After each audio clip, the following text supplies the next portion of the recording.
This shir is actually dedicated in memory of Mrs. Nussbaum from But Yosef, whose family actually sponsored the Spring-Summer Series Learning, so it should be an Aliyas Neshama for her, and a Chizuk for Alvas. It's a great question that comes up when it comes to morality. Imagine if you are an Israeli military commander and you have your eyes that are focusing on a certain Hamas agent, and the moment before you take the command from your Apache and you see this Hamas agent running through the streets and you're about to shoot him and take him out, and what does he do? He runs into a taxi cab, and you can see through your telescopic, whatever it's called, you see he running into a cab that has an 8-year-old girl. What do? Do you continue the command to take out the Hamas military commander, knowing that, of course, he's going to take out the 8-year-old girl as well? Or do you pull back on your mission and say, we're going to try again another time? What goes through your mind and why? What would you do? I guess we have more people. Adding to the multitude. The myriads of people. Yeah. Wow. Right on time. I know. Come in. Okay, good. Have a seat. Gentlemen, come on in. Okay, so we just our first case that we spoke about was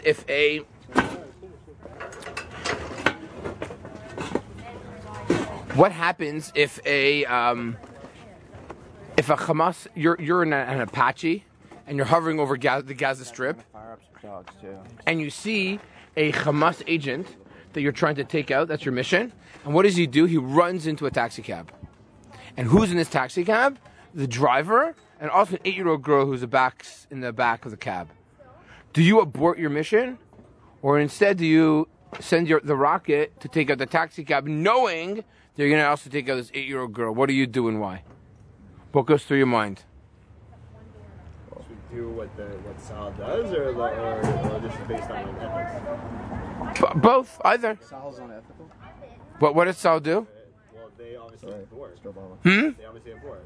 They abort. Why do they abort? What makes you say that? They obviously don't want to do unnecessary casualties.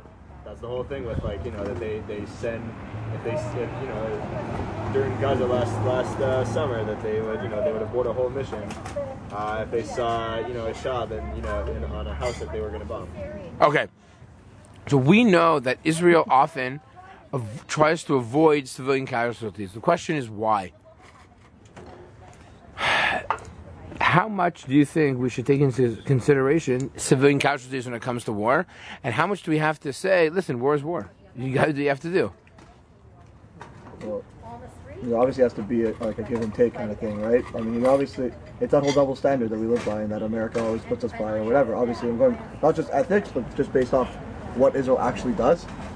I mean, they give them 3 days to abort a hospital. Okay, very good. So in the last war, last summer, so what did Israel do? When they were going to go in and attack parts of Gaza, can you believe this? They called the cell phones of people living there. They dropped leaflets before they went in on their mission. So the question is that above the law? Are they obligated to do that? What would the halakha say about taking out civilian casualties in war? That's issue number 2, which is very challenging, is the following. Do you remember the war that took place? It was defensive shields in 2002. 2002. That was 2012. The Operation 2002 was called. 2002. That's into 5. No, in 2012 was Amud Anan. What was in? 2009 Operation Sukkot. And what was 2002? 2002 they were in northern Israel. And what was that? Very close to the camera. Oh yeah. Oh sorry. In 2002 they had another operation in northern Israel. Did you ever heard the story about happening in Jenin? Yeah. I don't remember. Yeah. So Israel knew that in a few houses in Jenin, which was one of these refugee camps, there was the leadership of Hamas, located, and they hung out in a couple of these houses. And what did they do? They intentionally kept civilians in the house, and they booby-trapped the house and the entire street. Israel could have taken an Apache helicopter, come in, and taken out the entire house. They have estimated there would have been, a dozen or so civilian casualties. What did Israel do instead? Oh, so I apologize. Let me go back for a second. They went to the Israeli Air Force commander and the entire military. In order to go through this operation, they needed clearance from Ben Eliezer. Ben Eliezer at the time was the head of the defense minister. Ben Eliezer. They had, by the way, this only in Israel would this actually happen. I'll explain how they released the entire story. They went to Ben Eliezer and they told Ben Eliezer, we want to get clearance not to send in soldiers, but to take in an Apache helicopter and take out the houses. Why? Because if we send in foot soldiers into this Jenin refugee camp, there's going to be a massacre. We're going to get killed. What ended up happening was 13 Israeli soldiers were killed. Why? Because Ben Eliezer said, I'm going to go against the advice of the army, against the regional commander. Instead, I want foot soldiers. Why? Because I'm worried about civilian casualties. So this leads to an important question. Question number 2 is, how much should we risk the lives of soldiers in order to avoid civilian casualties? Because you can always take an Apache helicopter. Listen, if we wanted to in Gaza, we would have taken 2 rockets, 2 missiles, and blown up the whole place. Right? How much are we allowed to place Israeli soldiers at risk, knowing full well that there's another alternative? That alternative could, more likely lead to civilian casualties on the enemy side. So how much are we obligated, even from a halachic perspective, from a moral perspective, how much are we supposed to risk the lives of soldiers? And in the end, Ben Eliezer was interviewed by Ma'ariv. I have a transcript, if you want, of the entire interview, right here, the entire interview in English, where the Ma'ariv said to him, how do you sleep at night, knowing that because of your command, which went against the army, 13 boys were killed. So he responded, I don't sleep at night, but I don't regret my decision. He does? Did not regret his decision. I can show you the whole, I found the transcript online. I was looking for it, and I found it.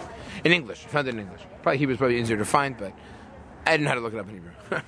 So, we see that these are the 2 major questions that the Israeli army has to face on a regular basis. Question number 1, and they're related to each other. Civilian casualties, both in terms of we need to take out these Hamas guys, we need to do, and as a result of that, what ends up happening is that we risk the lives of soldiers.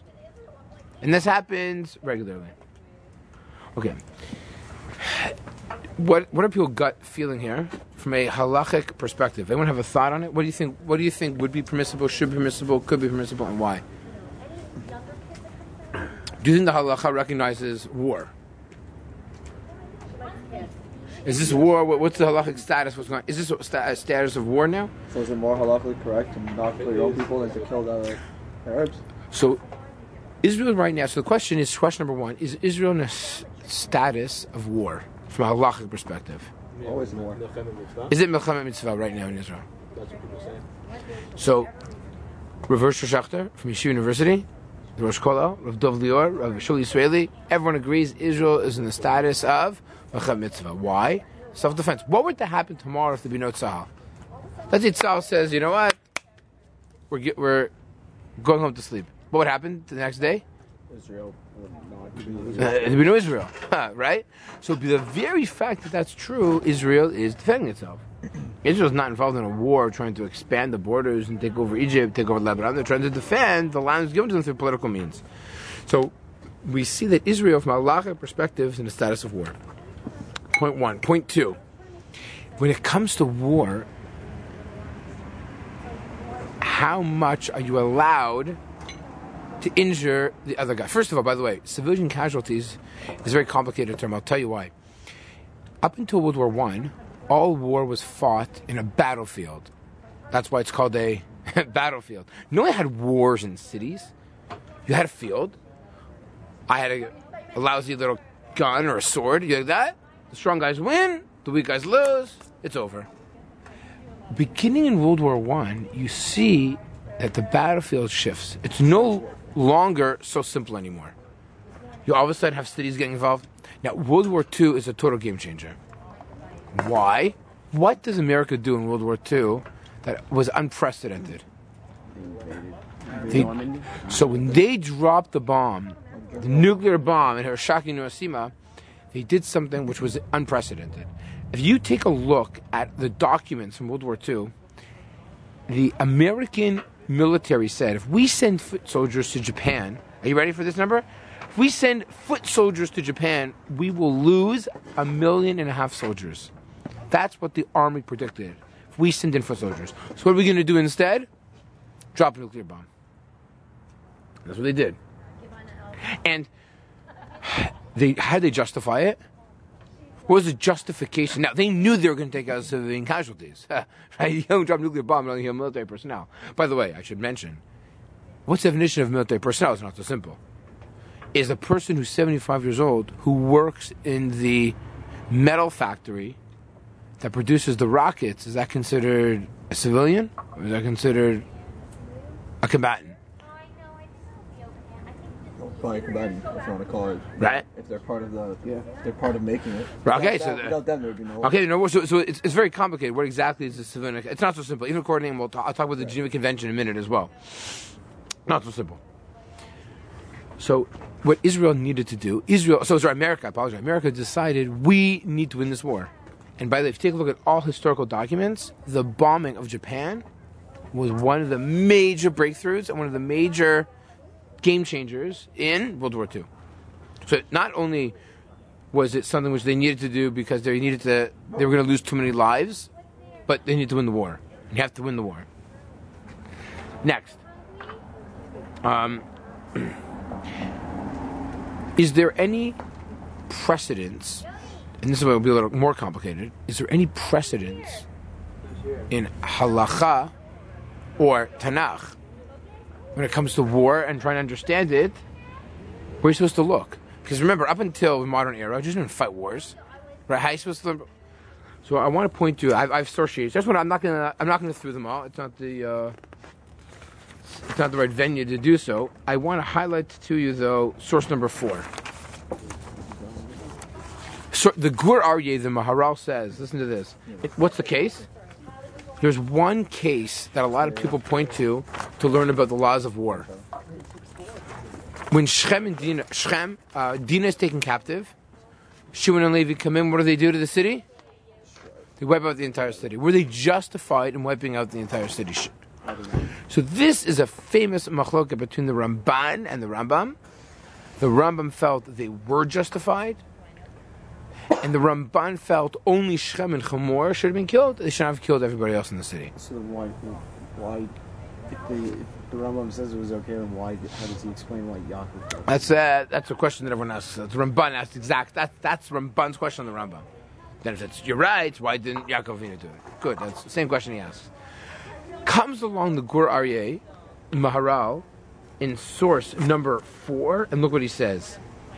He says, let me explain to you why it was justified. And you'll see how he extrapolates to modern day warfare. Look at 4. Lefichach. Hutar lehem lulchom kedin uma sheba lulchom aluma cheret. Sheitira.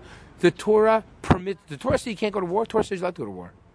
Says the Maharal, it says like one nation versus another nation. Bnei Yaakov had a status of an a nation, and Shechem and Chamor had a status of another nation, and when two nations go to battle, sometimes innocent people die. That's what happens in war. And that's the Gur Aryeh says. Look at this last line.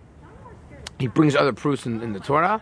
The last line is, V'chein heim kol hamilchamot. All wars are like that. In war, civilians die. It's tragic, but that's the way it goes. And this is, now again, can you learn from here, halacha lamaisa? Many people want to. Many people want to, in the modern day contemporary poskim, want to use as Maharal and say, civilian casualties, it's unfortunate, it's tragic, but we have no choice. Rav Aaron Lichtenstein, I apologize, I copied from a source, that was printed a few years ago. It's a Shlita, even though he passed away right a few weeks ago. Rav Aaron Lichtenstein in Tchumen, which is a well-known journal, it deals with a lot of issues, contemporary issues in Israel. He says not so simple. You have to be. It's not so simple that you can go and just wipe out civilian casualties. It has to be done with tremendous amount of thought and care and concern, and do whatever you can not to do it. Okay, that's source 5. Flip the page. Source 6. Wait, Yeah. Does like who could have going apply here because it's international law? Okay, you asked. Because I'm going to bring it up. Very good question. In 1949, at the Geneva Convention, the Geneva Convention was formed basically in the aftermath of World War II. The Geneva Convention says you're not allowed to take out civilian casualties. Guess which two countries never signed on that piece of law? The United States and Israel. They never signed on civilian casualties. They went against the United Nations. They weren't comfortable signing the legislation. In 1993, they were forced to abide. All UN parties were forced to abide by that piece of legislation, and the Geneva Convention became binding. So there are those who want to say, what are you talking about? Israel has to abide by civilian casualties. What's that called? Dina de Machusa, de Dina. You haven't heard the question? So if you say Dina de Machusa Dina, how could Israel take out civilian casualties? So this is very important. Dina Machusa Dina only applies if the law is applied. Guess how many times in the United Nations they ever brought the concept of a country violating civilian casualties in Geneva itself? Exactly. 3 times, all against Israel, since 1949. The answer, the halacha is the following. Are you allowed to drive? What's the speed limit on Vimont in front of your house? 40. Are you allowed to drive 42 kilometers an hour? No. No, it's a violation of Din B'Chusadina. The answer is you're allowed to drive 42 kilometers an hour. How? How come driving 42 kilometers an hour doesn't violate Din B'Chusadina? This is very important, by the way. Because this is important to know for jaywalking. How come you're allowed to drive 42 kilometers an hour, and how come you're allowed to jaywalk? If a cop were to sue you, would he pull you over 42 kilometers an hour? No. Would a guy take you to court for it? No. The halach is Din B'Chusadina is only applicable not if it's in the law books, but if it's applied. You follow? If a country has a law in its books and they never use it, meaning it says you have to drive 40, according to the letter of the law, Mr. Lawyer to be, if a guy goes 42, he breaks the law. Didn't you break the law? You drove 40 kilometers an hour. You broke the law. But the answer is you didn't break the law. I mean, you did break the law, but you didn't break the law. Why? Because, no, they don't enforce it. Since it's not enforced, you're not obligated by halacha. Is Israel, therefore, obligated to abide by the Geneva Convention about civilian casualties? The answer is no. Why? Because in Geneva, it's not upheld. Yeah, but that's... So therefore, since it's not upheld, it's not a problem of violating Din B'Chusadina. Yeah, but it's such a good argument because you can't argue that to anyone who isn't a Jew, and even then, people still don't accept that. Like, No, I mean, again, if you want to say that Din B'Chusadina, but here it won't apply because it's not upheld. So therefore, we have no problem of I'm not civilian saying the law casualties. says, like, just in general, you can't justify, let's say, killing civilians because, it's not a legal... So again, don't get me wrong. If it's a matter of, if you have to do this for military reasons, if you feel you need to do something for military strategic, by the way, the goal of a war is to win, right? Right. So if you need to do something to win a war, so in Israel, look, at the end of the day, by the way, one of the things that were so difficult with the war last year was a statistic game. 1,200 Palestinians died, 30 Jews, 30 Israelis. Don't get me wrong, the death of a human being is very tragic, there's no question. But from a statistical perspective, Israel looks like the brutal, terrible aggressor. It's a statistical game. Right, but when I was asking, like, for, that I meant more like there is, at the end of the day, there is a law. Like, if you, let's say Israel, kills civilians and then they come to court, whatever, the international court's not really anything, but let's say they go there, they can't argue, well, in Judaism we have Dina Machuta Dina, so it's okay. No, so, like, but again, it'll never be tried. You shouldn't use Dina Machuta Dina because no one's going to accept that, so it's not allowed because it's not allowed. So why are you even debating any type of halachic questions related to this then? Because they're not going to. This doesn't matter anyway. Yeah. So what actually is interesting, it's actually not true because when this case that I told you about, the Apache and the helicopter was coming in with the Hamas agent, they actually called Rabbi Yosef and asked him what to do. Obviously, in the air. They asked him what to do, meaning to go in the future. And you know what he said? What? Yeah. He wrote down. Call me first. What do you think he said? What do you think Rabbi Yosef said to do in the case where you have the Hamas agent that he's wanted, and Israel felt it's war, and from a strategic tactical perspective, they needed to take him out, and he ran into a taxi cab, and in this cab was an 8-year-old girl and the taxi driver. The guy said, "Do I abort the mission? Do I go ahead with the mission, knowing full well the next day the newspaper will say Israel takes out and murders an 8-year-old girl? Do they abort the mission or go ahead with the mission?" That's what they asked for Rabbi Yosef. You know what he said? Abort the mission. Go ahead with the mission. Really? Yeah. Why? Because he felt. Yeah, that's right. I decided to do it. He's funny. Why? Because he found. That it's them that's putting the girl's life in danger. He said, "What do you want?" He said, "What do you want from Israel?" He said, "If you're not willing," he says, "Look, if you're not willing to kill sometimes a civilian, you're never going to be able to function. The way Israel is." The way they're so embedded, right? We all know what happened this past summer, where they literally put rocket launchers on top of hospitals, in schools. So they use human shields regularly. What was Israel supposed to... Okay, I'm not saying there's 50 kids and they should, shoot them all down. I'm not saying that indiscriminately. I'm not saying they shouldn't... Israel for sure went above the letter of the law, both halachically, morally, in terms of clearing out people from hospitals and warning and could they call their cell phones? Did they know at times that they went? I was never clear on this answer. I'm playing more of a devil's advocate. Were they clear when they went into like a hospital or whatever? Obviously they said clear it out, whatever. And if they saw that there were people there, but the terrorist was there too, or whoever the leader in Hamas are trying to get, did they go ahead with the mission? Certain times yes, certain times no. They had to feel that there was a certain guy on that rooftop. They wouldn't get another opportunity. Right. That they get another opportunity. They had to feel that this is like a Right. now or never. He's been eluding us. for a He's while. been eluding us. He's Can been we let eluding him us. go? Can we get him later? Or Right. between then, is he gonna kill a lot of other people? Because like the amount of conversations I actually had a conversation with the security guard outside the bar about this. He went to town. He went crazy on me. I'm like, okay, first of all, listen, like, I'm not in the army. He's like, we were in the Canadian army when we went, like we were in Israel. Whenever we did that, I'm like, listen, you're not protecting a country right beside it. You're protecting the civilians of Iraq and Afghanistan, not protecting Canada, like on the border of Canada and America or something.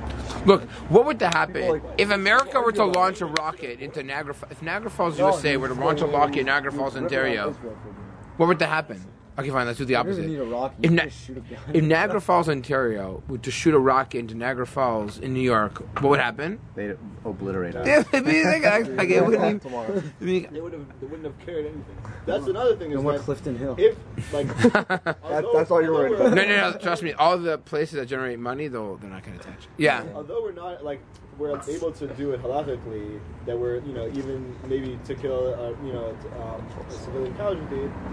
So does that sort of is that affected also by the fact that the press next day was So you ask a very good question. There are many of the Rav Aaron Lichtenstein wrote about this a lot, and he felt that if it was going to cause a Chil Hashem, and by the way, you could argue that if Israel takes out 4 children because they were standing on top of a school, and in response to the death of these 4 children, you're going to have 5,000 Arabs rioting the next day, and that could therefore lead to other deaths or severely injured Israeli soldiers or civilians.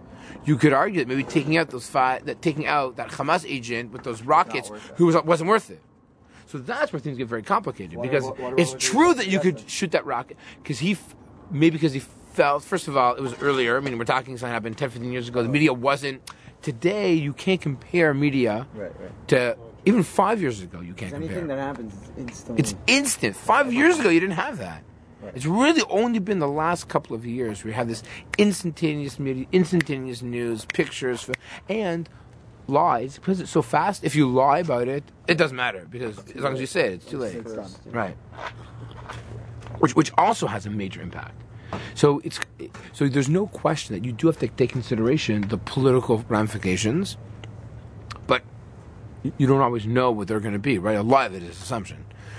Because that also goes with if it's something that's being like a law of the state that's Dira Mochud Dina? yeah, that's being actually, because you could say that it's the same thing, that if Israel's going to be ridiculed for doing something for killing civilians, then that's also that it's like they're actually reinforcing the Din Machadina.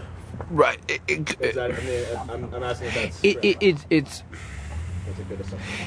it potentially could be, but again, what will be complicated is who's going to uphold that. Well, I'm saying that they're going to be, the press is going to kill them. But that's not Din Machadina. That's just political. No. Din Machadina is a court system. But I told you, the UN doesn't really ever use the Geneva Convention of Civilian Casualties. It's used it 3 times in 60 years. So. Please don't put that on. So I think these are very serious issues and considerations. Obviously, these are not issues I don't know if anyone here is ever going to make such decisions on. I feel like each case is also very individual and specific. Like you can't judge one case and to another. Like maybe this one has one kid and then no one will know about it. So and it won't get videoed. So then you're allowed to do it. And then the next time there's it's a whole hospital, right? So I feel like each case is probably has to be judged in its own merit. Yeah. And then there's also the judgment call by the soldiers themselves if they're going to have another chance. A rabbi's not going to know if the soldier. How high ranking is that Hamas guy? Yeah, that probably takes into consideration. They did that. Another that thing they released that video. It might have been before the war. It was probably a year ago. There was one of the highest guys, second in command or whatever. Was he taxiing and they just blow it up, or somebody's in a car or whatever. I don't know. Right. I don't know if anyone was in it, but he was in the middle of wherever. Israel is constantly surveying and looking to see if they can take out people, and they will abort missions if they do feel that there's a high percentage likely chance that civilians will. But again, what exactly is a civilian? Are these people really innocent? Are these people really civilians? Right? It's not so simple. I mean, most of them probably are. Is someone who votes for Hamas, is that guy? Yeah, the people really living in Gaza really innocent. If they're voting for Hamas and they want terrorist organizations to operate, to some extent they're also contributing to the war effort, right? Yeah, but they were forced to do it. It's not forced to vote. Not all of them. CNN had a whole thing on this about how many Arabs are considered extremists. Went through a whole percentage of each one and each community. 10%. Said, no, 25%. They said. That many? No way. So 25%. CNN said. So many. No, not just Hamas, just in general. We're talking about 500 million people. Radical. And how many Arabs probably killed more Arabs than Israelis, right? Oh yeah, for sure. So they should look at that statistic. That's not the same as being. I don't know exactly what they could say. I don't know what their I don't know what their guidelines were for an extremist Arab. 90% of people said that, but I don't know. They're not all They went through a whole. They did a whole show on it in CNN. Look, unfortunately, what's happened now in the world is that there's. Go to France. Just look at everything there. It's insane. My family can't even live. My family, they're all making my family in France. Yeah, it's smart. Happening all over, and it's happening in London. We have family and friends too. Me, yeah, I do. In Paris. Yeah. But they don't. My grandparents don't live in the Jewish neighborhoods. Oh, really? No, they live in middle of Paris. Right. So they don't feel as much. Like my grandfather never goes around with a kippah. Yeah, they even told. I was there for a week, a year and a half ago or something. They told me, the rabbi even said, "Don't even leave your apartment without a kippah." With a kippah, we wear a hat the whole time. Yeah. Right. It is scary. So I think one of the. I want to just end because I think the idea of civilian casualties I think is important. I think that a person can. I think Israel, if they do feel they need to do it, they can take out civilian casualties. You do have to consider the political ramification, the fallout. Often it is obviously impossible to really know what the hashloch ramifications are.